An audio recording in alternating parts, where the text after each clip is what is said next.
Sophie here, and today is a bit different because I have a special guest on the sofa with me today. This is Christopher Wergener. Is that correct? Absolutely correct. What am I like? Christopher is the co-owner of Pragma Watches, an absolutely incredible luxury watch that is made 100% in Switzerland. But we're going to find out a little bit more about that. So, where do we begin? Who are you? Where'd you come from? Well, first, thank you to having me. But yes, so I'm Chris. I'm here from Geneva. Always live close to the Lac Léman. I don't want to have any issue with the people, so I will not say Lac de Genève. But so yeah, I grew up here, and when I was 15, I started to do some the watchmaking school in Geneva at Rolex actually, and since this day, I always work in the watch industry. So yeah. Wow. So you have been your whole life, career-wise, working in the watch industry? Yes. Yeah. And what made you go from that to then doing something on your own? And what was your role? Like what did you do in watchmaking? But when I started the school at 15, I was almost certain when you do the watchmaking school, it's to learn to create watches. And I was a bit naive at the time, but it was more how can I build the watch or take it the after sales service or this kind of stuff. So I quickly saw that if I really want to master and do my own watches, I will need to push the journey a bit forward. So that's why I always try to all the position I get to have a maximum of experience in different kind of fields. So I start after the apprenticeship, I went to work with FP Journe because at this time I really want to master the movement, the component, do the craftsmanship. Yeah, and I think the watch from FP has this unique design, and was really excited to work in this really top level watch. And so yeah, after that I do different companies, Laurent Ferrier, also some subcontractor company where I also had the chance to do some minute repeater or this really complex tourbillon, and I start to also be in charge of the quality, also working in the we have this committee into the company to about the creation, how we can think of a new complication or new product. And so yeah, go on. I also work as a managing director of a company called Alfli, or I was also in charge of different aspects. So I saw during the way that yeah, I really learned a bit all the aspects of the watchmaking, and I say okay, some capacity or some work I don't on master. I really not a good designer or drawing, so I'll say let's start a brand, and I meet Kai, so he was a designer and was looking for a watchmaker, so we quickly do see that we have a match together, and so we start that. Tell me about Kai. Like, how did you meet? So a friend of us present us when he was at the ECAL, so the design school in Renan, and he was looking for a watchmaker because he has this concept watch he designed, and he want to have some feedback. Is it possible to do? So we met at the time when I was working at the MHC, so a company that basically do movement for other brand, and we have a good moment. I really see I like the idea that it was not direct watchmaking designer, because when you're always thinking a bit in the same way, so it was really outside the watch industry, and so it was interesting to see how we think, how we can try to do something different. So so the story began like this, and we always keep in touch, and yeah. I don't know, after a while we said let's start something because we can do something good together, and we have the same philosophy, but yeah. And this is your baby. Yeah, it's one of them. One of them. Let's have a look here.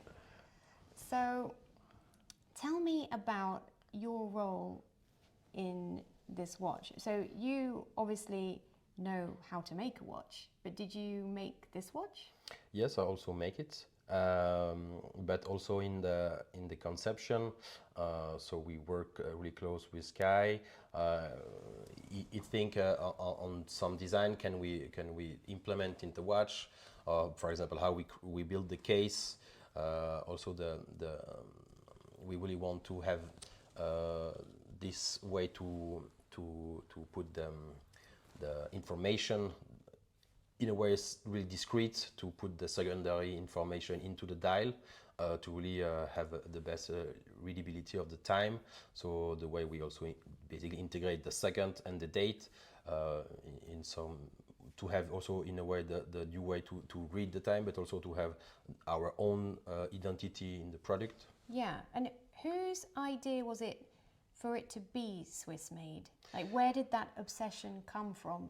Yeah, I think that's a bit my obsession, because yeah, I'm from here. I always study in Switzerland, and I with the time I knew a lot of subcontractor. Some of them are friends, and I want to work with them. I know them. It's easy for me to jump into the car or the train to go see them, to discuss. And I like the way that we have this relation with the subcontractor, and they are partner into the project too, because they do all this expertise that we need, and so yeah, we work as a team. So that's something that I really want to do. When you start your own brand or entrepreneurial story, you want to have this good relation with the people helping you. That is so true. And this watch goes one step further. So it's not just the fact that it's Swiss made, it's also using recycled elements and also new technology in watchmaking. Do you want to talk about that? Yeah, with pleasure. So when we start, we say, okay, we want to do this high watchmaking watch, but we're looking to the future, how we can integrate also aspect that is really important for us. And yeah, sustainability was something that was really important. You already talked about the Swiss made 100% also, and also the traceability and transparency, because we think that people want to know, but I want to know when I purchase something where it is made, who's making what. I have nothing to hide. I want to make it clear. I think it's something that people deserve to know. So we want to integrate all these aspects at the beginning. It's also much more easy when you start something to say, okay, let's put the barrier really high and push that forward. So the way we find the steel, or also the movement, that it's made 100% in titanium, also recycle.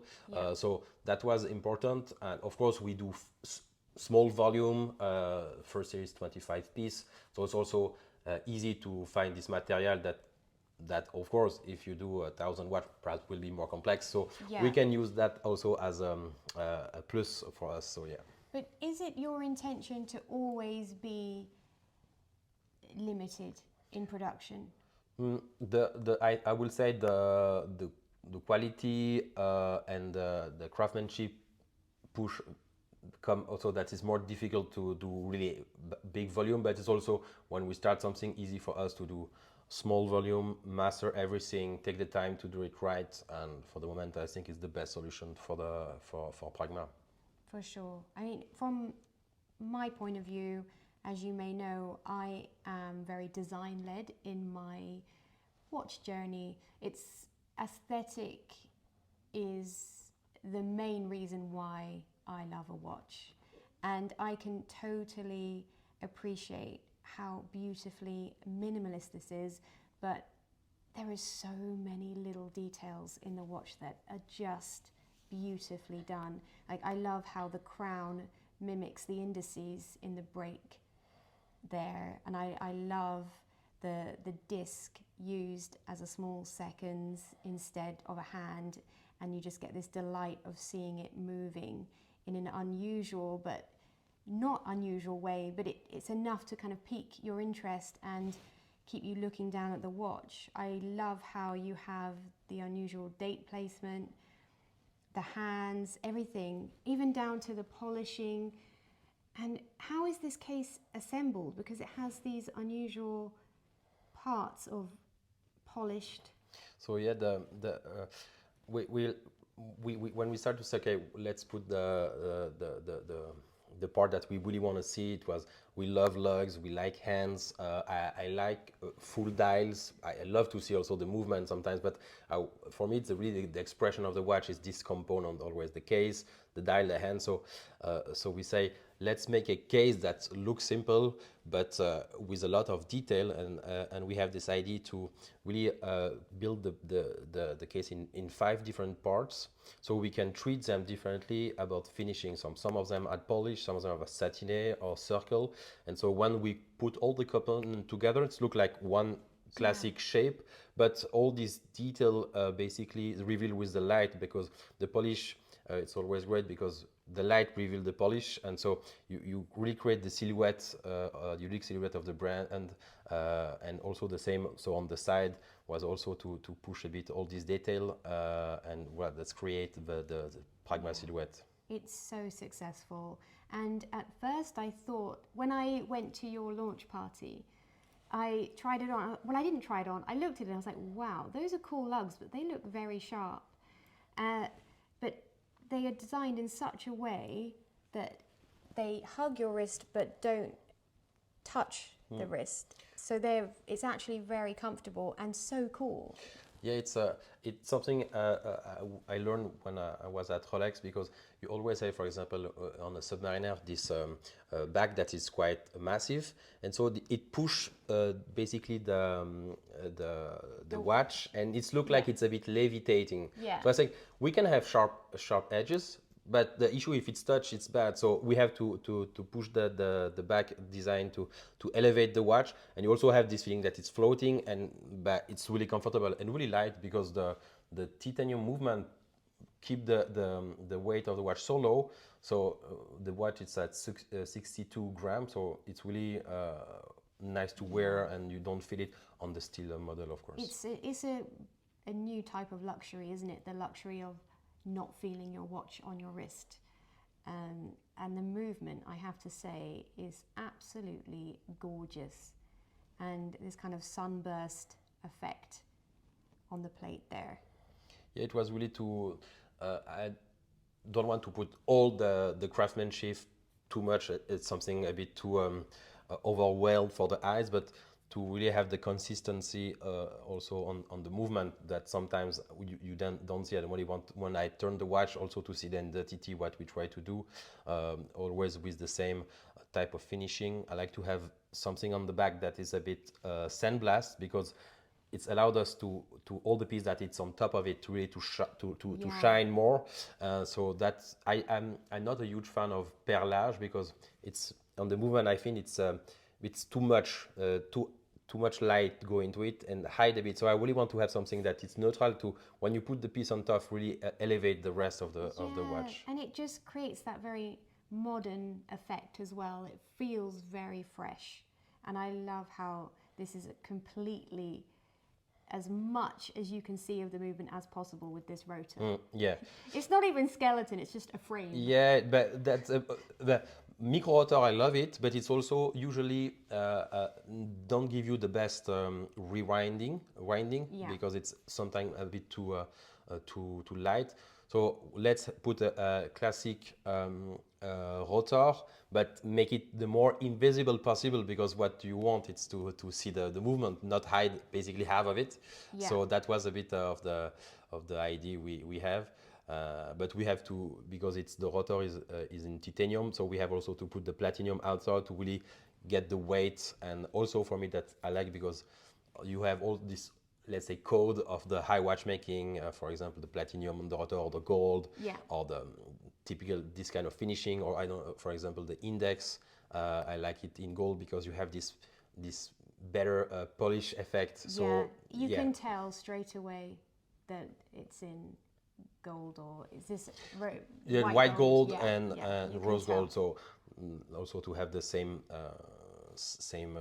color code on different kind of material. Even if we prepare some new models with small small different kind of color that also will come in the next months. And this comes in 4 colors. Yeah, so one is not here today, the purple, that's a limited edition for the launch. That's the current collection that will stay in the base collection of Pragma, gray, black, and also a bit of 2 tones on this gold piece. And we'll come with other colors, some variation also. The case also allowed us to really playful, because we can do 2 tones watch and reveal also all these small detail in a different way. So we're really excited to work on this piece that will come in the coming months. So yeah. Yeah, well, it's so exciting, and you just really are a brave person to kind of put yourself out there, and no compromise whatsoever, because when it comes to this type of horology, there's always, I get the impression that there's always someone to tell you you shouldn't be doing that. There's no point to that. Why are you doing that? Lots of like negative space and judgment. Have you found that making it? Yeah, but you know, people soon a lot have oh, you should do that differently. But you know, we stay focused with Kai. We do the design. It's our project, our philosophy. We have this strong idea. We want to put it into the watch, and you know, it's important to stay focused. But sometimes people also have good ideas and help us improve. But when we build this watch, we really build it in French in a vase clos. It's really garage. Let's say we work together. We didn't present anything to anybody until it's finished. Yeah. It was really important for me to really make it living together. So, but the result is better than my own expectation, and so yeah, at the end you always have to push forward. So it's okay. Yeah. And about the price of the watch, because obviously, how much is a steel watch? So the steel watch, the 2 steel watches are 31,000 Swiss francs without taxes, of course. And the gold, it's a bit more expensive, of course. The gold price, gold is so high. It's 48.8. Yeah. Okay. And how did you get to that price? It's really difficult to give a price of something. I know the margin that usually brand do, but the big brand that everybody knows, it's a lot of margin. We definitely cannot do the same margin. People perhaps don't realize the cost of doing 25 piece, working with the best dial manufacturer, the best case manufacturer has a cost, and so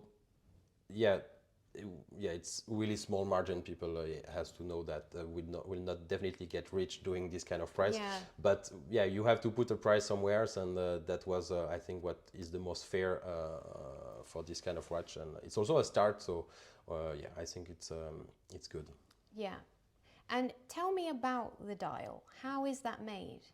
So the dial, the dial is also created in 5. I see that's 5 components for the case, 5 for the dial. Yeah. So it's local. So once again, really simple, flat with the indication. But you have the counters at 6 o'clock that give you the second, and at 12 you have also a date.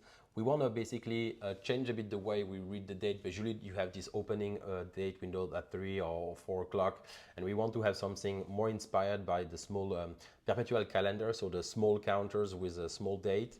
And so we take the pushing the design the same as the second, using this kind of counter that basically moving around during the month. So you always have the date that is somewhere else. And I think it's really smoothly integrated. And so under both of the counter, you also have another dial that is basically almost hidden. Only when it's moving, you see it. And that under you have the numbers of the date or the small printing of the second. And after the top dial, so with the color and the gold index, and a bit of also delicate super luminova in the base of the index and also on the hands to really highlight also when it's a bit night. Yeah, that's the first series of dial, and we're also coming with a bit of different two-tone piece that will arrive this year. The idea at the beginning was really to have something that is a bit monochrome in the same color, and now we also want to do something more flashy to really push a bit more the design using different kind of color. So yeah. Yeah, there's so many elements that can be celebrated Yeah. if you do that. Yeah, exactly. That's a great idea. And tell me about Kai, because you said he's not traditionally from watch design. And what did he do, and what has inspired him to create this?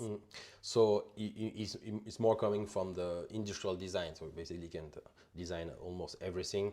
But when he chose to come at ECAL, he want to come into Switzerland to be close of all the watchmaking industry. So he think this through. It was not any hazard to come here, and so yeah, sometimes you say, "Ah, can we design this way?" I say, "No, we can, because it's not possible, or it will not work. We can fix it." So we work like this, but sometimes I say, "Can we do this way?" And I think we can't. And after I say, "Yeah, I think we can find a solution actually." And so the process is always like this. So sometimes we go in the right direction and say, no, that will too complex, or it's not working. So we take a lot of time to achieve this design, almost 3 years in totality. But yeah, a lot of CEOs say the most important thing to watch industry is to go to market. So beginning of an idea to a product, it has to go fast, because you have to quickly sell some watches to make money, but that was definitely not the case here. It takes a lot of time to achieve that, but yeah, hopefully for the next one we don't do 3 years. It's a bit long, but Yeah, 3 years is a long road, but I often believe that the long road is the right road, especially when it comes to something of this caliber. You do not want to rush this. Yeah, I'm agreeing. I like to take the time, push all the details. For, like you said, the index we separate in two, but the same the crown. But it takes time, because beginning we have one index and the crown, so we push a bit. We try and see, okay, always it's a bit better. You also have to say, no, now it's good.